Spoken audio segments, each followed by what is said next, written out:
Selamat malam, Assalamualaikum Kak Emil. Waalaikumsalam, Teh Tia, Dama. Alhamdulillah, kabar baik juga Kak Emil ya. Kak Emil, kita langsung saja mengetahui kondisi terkini di Jawa Barat. Bagaimana Kang perkembangan dari penanganan COVID-19 untuk di Jawa Barat sendiri sejauh ini? Ya, yang paling mudah dipahami kan mungkin angka reproduksi COVID ya. Sebagai standar terkendali tidak terkendalinya epidemiologi COVID.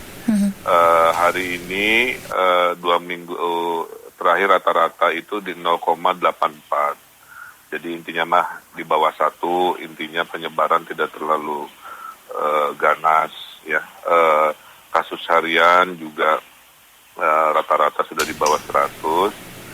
Nah, hasil kajian dari Goldman Sachs itu mengatakan bahwa yang namanya lockdown itu sama dengan memakai masker, sama-sama menurunkan penularan virus secara besar. Tapi bedanya kalau lockdown katanya menghancurkan ekonomi, tapi kalau pakai masker tidak. Nah, oleh karena itu daripada kita lockdown, daripada kita PSBB lagi, yang penting kita disiplin pakai masker sehingga ekonomi pendidikan bisa dibuka. Kuncinya asalnya ada kedisiplinan, tapi hasilnya memang hanya 50% dari kita survei yang memakai masker. Itulah kenapa dihidupkan peraturan gubernur untuk sanksi. Sanksi ini bervariasi dari sanksi sosial, sanksi administratif, sanksi denda, semata-mata untuk menegakkan kedisiplinan sehingga Jawa Barat bisa terkendali, ekonomi juga bisa mulai lagi, dan kami bercita-cita Jawa Barat menjadi provinsi yang COVID-nya terkendali, tapi juga ekonominya yang recover duluan. Karena kalau ekonominya kita nggak urus, maka kita Jawa Barat bisa minus 2%, yang artinya tidak ada kegiatan, yang ada adalah subsidi-subsidi yang melelahkan, kan begitu.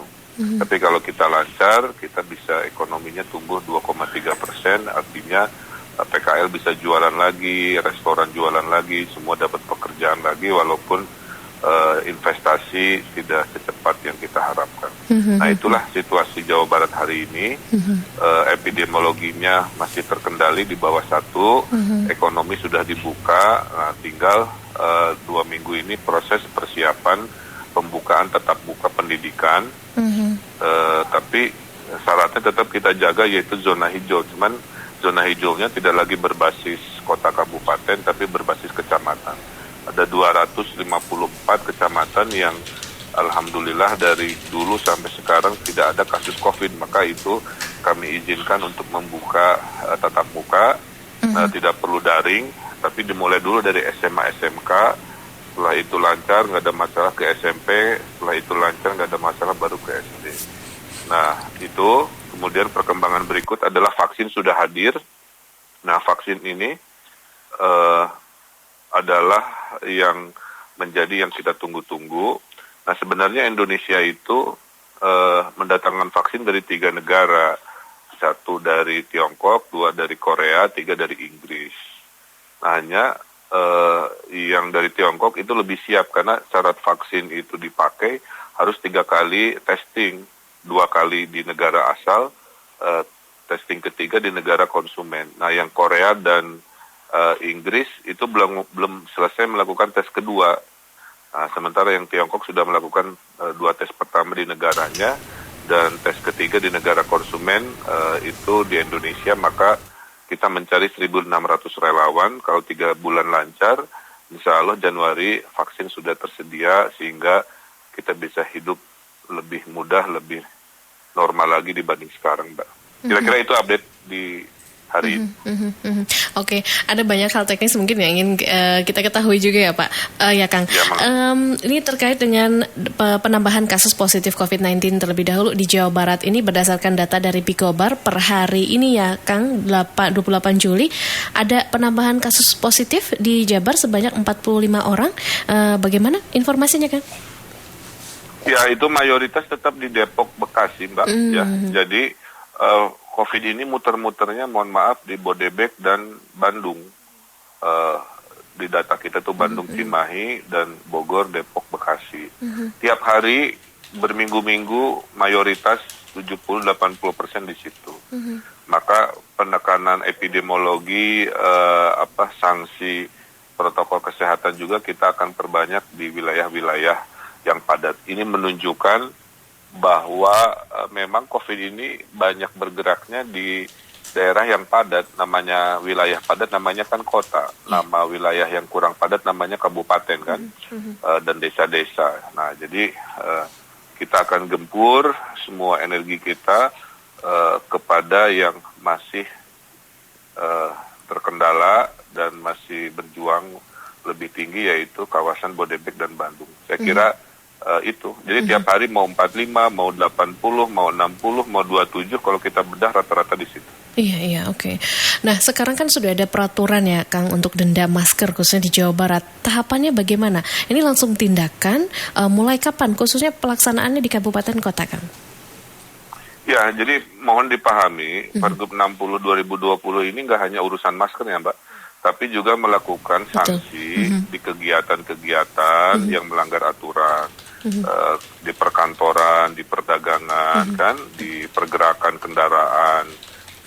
Satu dari sekian objek dari ketegasan itu ada salah satunya memakai masker untuk individual. Nah, 7 hari ini kita tetap persuasif. Jadi kalau ada yang nggak pakai, kita tegur, kita pakai masker, diberi masker, dan kita kasih hukuman sosial dulu, Mbak.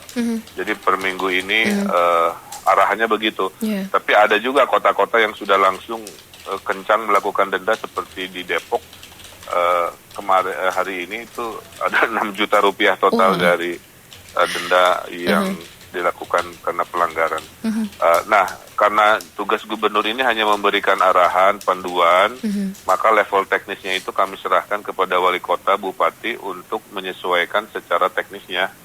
Jadi beda-beda memang nanti tergantung kearifan lokal.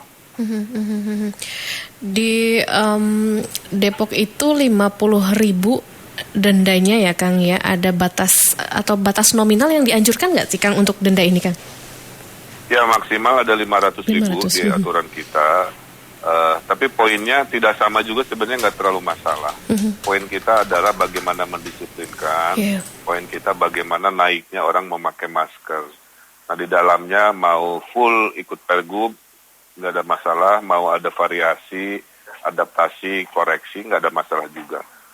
Karena sistem otonomi ini memungkinkan gaya-gaya teknis di lapangan disesuaikan dengan kondisi di daerah. Oke, ini termasuk beberapa yang mengusulkan sanksi sosial seperti bersih-bersih. Tadi ya diterapkan 7 hari ini ya, Kang, yang termasuk itu ya, hukuman sosial ya. Oke. Jadi nanti petugas itu diberi kebebasan melihat ini tuh nggak pakai maskernya benar-benar lupa, apa karena memang dia bedegong gitunya, kira-kira begitu.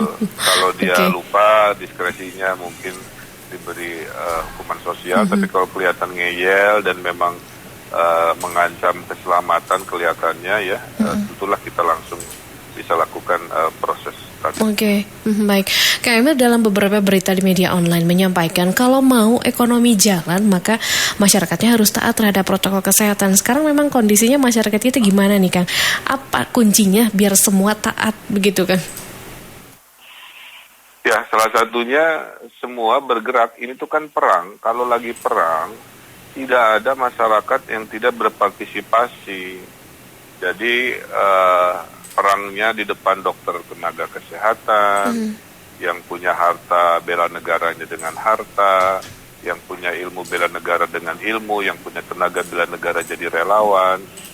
Sisanya adalah disiplin, jauhi kerumunan, pakai masker, dan lain sebagainya. Jadi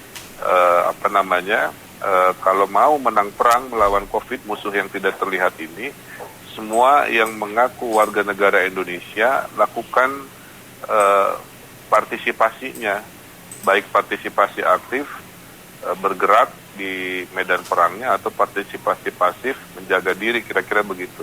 Tanpa itu nggak bisa ngandelin pemerintah saja dan sebagainya gitu kan, karena memang musuhnya nggak kelihatan. Jadi memang perjalanannya cukup melelahkan lah. Iya, iya. Upaya apa saja nih kan yang dilakukan Pemprov Jabar dalam rangka memulihkan ekonomi di Jabar? Kabarnya ada bantuan dari pemerintah pusat.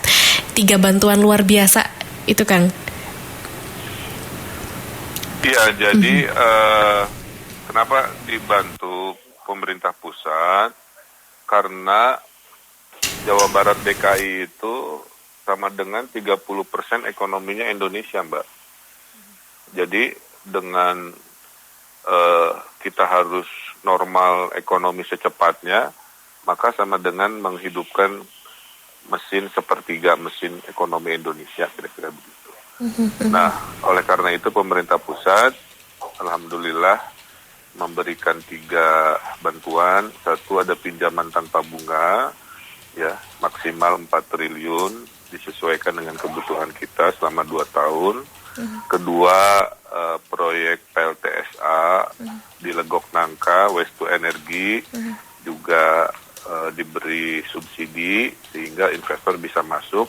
Karena kalau tanpa subsidi yang nilainya 1,7 triliun, maka nanti tipping fee, biaya bayar dari kota kabupaten akan mahal sekali kan. Jadi akhirnya nggak kemana-mana.